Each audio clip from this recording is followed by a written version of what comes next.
আর এবারে আমাদের যেদিকে নজর থাকবে যে এখনো পর্যন্ত বাগে আনা সম্ভব হলো না বাঘিনীকে।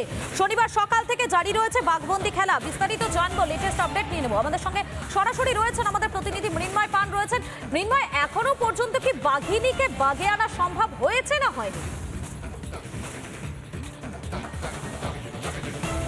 না দেখো, এখনো পর্যন্ত বাঘিনীকে বাগে আনা সম্ভব হয়নি। তার কারণ আমরা গতকাল থেকে দেখতে পাচ্ছি, অর্থাৎ শনিবার সকাল থেকে কিন্তু বাঁকুড়া রানীমাদের জঙ্গলের যে জায়গাটা আমি দেখাচ্ছি, যে গোসাইডি সংলগ্ন একটি ঝোপের মধ্যে কিন্তু বাঘিনী রয়েছে। অর্থাৎ গতকাল সকাল থেকে কিন্তু বন দপ্তরের যে তৎপরতা, সে তৎপরতার সাথেই তাকে খাঁচাবন্দি করার চেষ্টা চলছে। এবং কালকে দিনের বেলায় তাকে একটি ঘুমপাড়ানি গুলি করা হয়েছিল, কিন্তু সেটি তার গায়ে লাগেনি এমনটাই জানা যাচ্ছে। এবং রাতের দিকে তাকে 3টি ঘুমপাড়ানি গুলি তার উপর দেওয়া হয়, এবং তারপরেও তাকে খাঁচাবন্দি করা সম্ভব হয়নি এমনটাই জানা যাচ্ছে। এবং যেটা সূত্র মারফত খবর জানা যাচ্ছে, যে ঘুমপাড়ানি গুলি তাকে দেওয়া হচ্ছে তার ডোজের পরিমাণ হয়তো কম ছিল, সেই কারণেই তাকে বাগে আনা সম্ভব হয়নি। এবং যেই ছবিটা আমি দেখাচ্ছি, যেই জঙ্গলের মধ্যে এই মুহূর্তে বাঘিনী রয়েছে, সেই জায়গাটার যে পরিধি, সেই পরিধি কিন্তু আস্তে আস্তে ছোট করা হচ্ছে। অর্থাৎ লোকেশন দেখে নিশ্চিত করা হয়েছে যে জায়গার মধ্যে বাঘিনী এই মুহূর্তে রয়েছে, সেই জায়গাটা কিন্তু ডবল নেট দিয়ে ঘেরা হয়েছে। এবং গতকাল যে পরিধি ছিল, সেই পরিধি কিন্তু আস্তে আস্তে কমিয়ে আনা হয়েছে, অর্থাৎ ছোট করে আনা হয়েছে।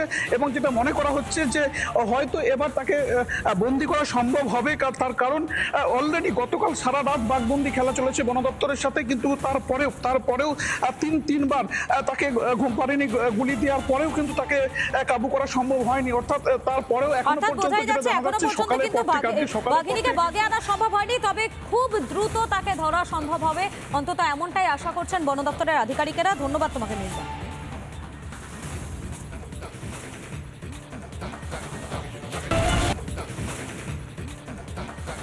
নজর রাখবো ধর্মতলার দিকে। ধর্মতলায় ধর্ণা আন্দোলনকারীদের 2016 সালের এসএলএসটি প্যানেল বাতিলের আশঙ্কা। চাকরি হারাতে পারেন প্রায় 15,000 শিক্ষক, আশঙ্কা প্রকাশ আন্দোলনকারীদের। আমাদের সঙ্গে সরাসরি রয়েছেন আমাদের প্রতিনিধি ঐন্দ্রিলা। আমি ঐন্দ্রিলার কাছে চলে যাবো। ঐন্দ্রিলা, এই মুহূর্তে কি বলছেন যারা আন্দোলনকারীরা রয়েছেন, তাদের কি দাবি?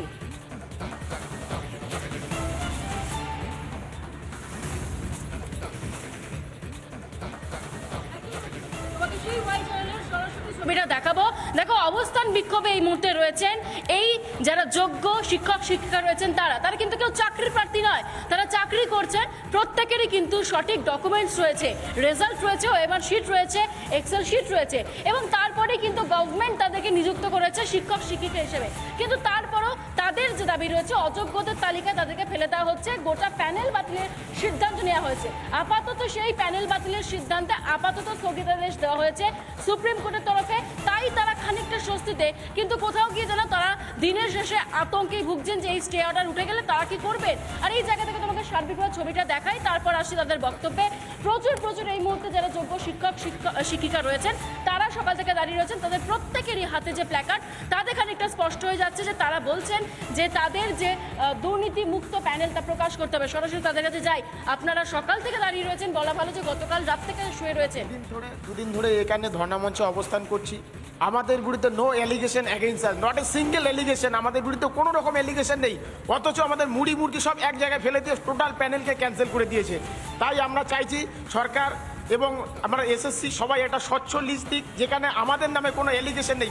ভারতীয় সংবিধানে বা ভারতীয় বিচার ব্যবস্থা আজ অবধি কখনো কোনো যোগ্য বা যারা নির্দোষ তাদেরকে কখনো সাজা দেওয়া হয়নি। তাহলে আমরা কোন দোষের ভাগী হয়ে যারা অযোগ্য আমাদের প্যানেলে আছে তাদেরকে সবাইকে একসঙ্গে আমাদেরকে বলি দিচ্ছে? যে আশঙ্কার কথা আপনারা বারবার বলছিলেন যে স্টে অর্ডার যদি উঠে যায়, তাহলে এই বয়সে আপনাদেরকে হাজার যারা যোগ্য শিক্ষক শিক্ষিকা চাকরি হারাতে হবে। কি করবেন এই মুহূর্তে দাঁড়িয়ে, কি ভাবছেন? আমরা কিছু ভাবতে পারছি না। যদি আমাদের চাকরি চলে যায়, তাহলে আমরা নিরুপায় হয়ে যাবো। আমরা ছেলে মেয়ে নিয়ে, বউ বাচ্চা নিয়ে কোথায় যাবো?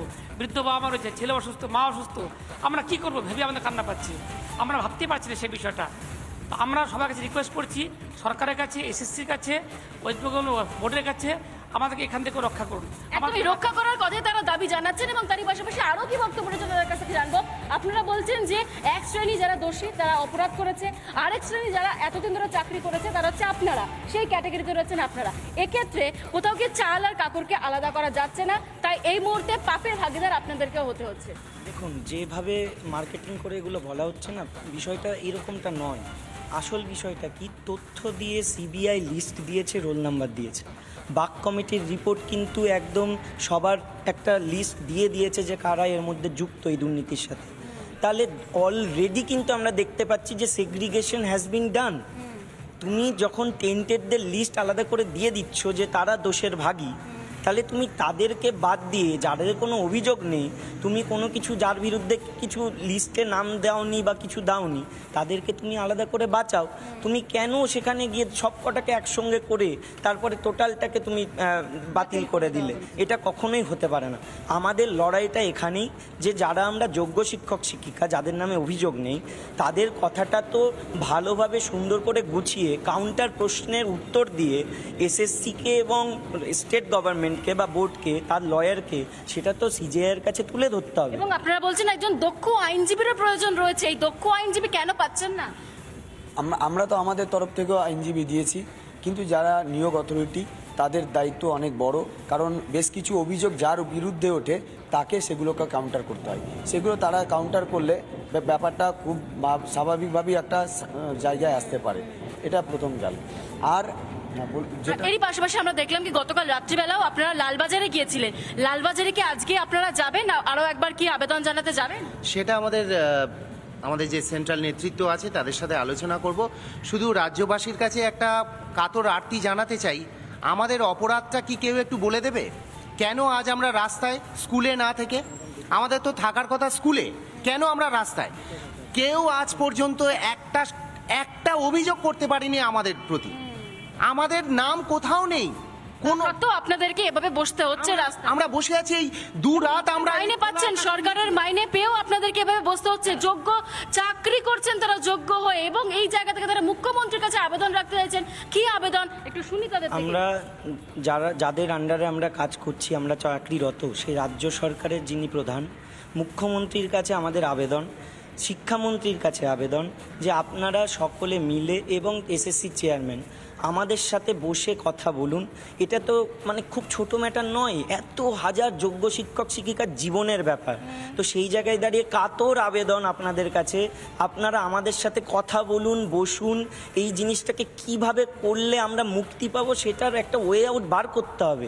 এখানে খেলার সময় এখান থেকেই আপনারা সেই স্বর পৌঁছে দিতে চাইছেন নবান্নের 14 তলাতে। একেবারেই মধুকল্পীরা বুঝতে পারছো যে তারা কিন্তু এই আন্দোলন চালিয়ে যাবেন, একেবারে বোঝাই যাচ্ছে যতক্ষণ পর্যন্ত না তাদের দাবি পূরণ হচ্ছে ততক্ষণ পর্যন্ত তারা এই আন্দোলনটা চালিয়ে যাবেন, অন্তত এমনটাই বলছেন তারা। ধন্যবাদ তোমাকে ঐন্দ্রিলা।